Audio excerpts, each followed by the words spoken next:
లడ్డూ నెయ్యిలో కొవ్వు అనేది ఒక కట్టు కదా అన్నారు వైసీపీ అధినేత జగన్. ఇంత దుర్మార్గమైన పని ఎవరైనా చేయగలరా అని ప్రశ్నించారు. డైవర్షన్ పాలిటిక్స్ లో భాగమే ఇదంతా అన్నారు. రాజకీయాల కోసం దేవుణ్ణి వాడుకునే దుర్మార్గమైన మనస్తత్వం చంద్రబాబుది అన్నారు జగన్. ఏమీ జరగకుండానే లడ్డూను అపవిత్రం చేశారంటూ రాజకీయం చేస్తున్నారని మండిపడ్డారు. ముఖ్యమంత్రి స్థాయిలో ఉండే వ్యక్తి ఇలా మాట్లాడడం ధర్మమేనా అని ప్రశ్నించారు. తిరుమలకు వచ్చే నెయ్యి కల్తీ జరిగిందంటూ ఇంకో డైవర్షన్. ఇది నిజంగా అన్నిటికన్నా ఇంకా ఆశ్చర్యం కలిగించే పెద్ద డైవర్షన్.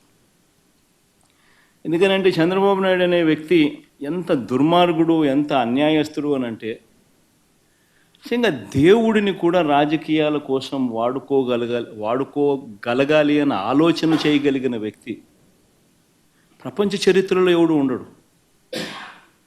ఇంత అన్యాయస్తుడు ప్రపంచ చరిత్రలో ఎవడు ఉండడు. దేవుడు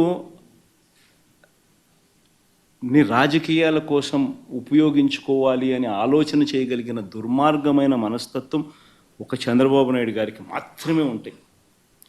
నిజంగా ఇది ఎంత దారుణమైన డైవర్షన్ పాలిటిక్స్ అంటే, ఒకవైపున 100 రోజులు చంద్రబాబు నాయుడు గారి పరిపాలన మీద ప్రజలందరూ కూడా చంద్రబాబు నాయుడు మీద కోపం వెలుపుచుతూ ఉన్నారు.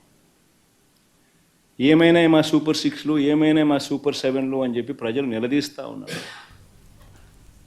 ఇలాంటి నేపథ్యంలో ప్రజల మనసును డైవర్ట్ చేసేందుకు చంద్రబాబు నాయుడు చేస్తూ ఉన్న అతి దుర్మార్గమైన ఆలోచన ఈ కట్టుకథ.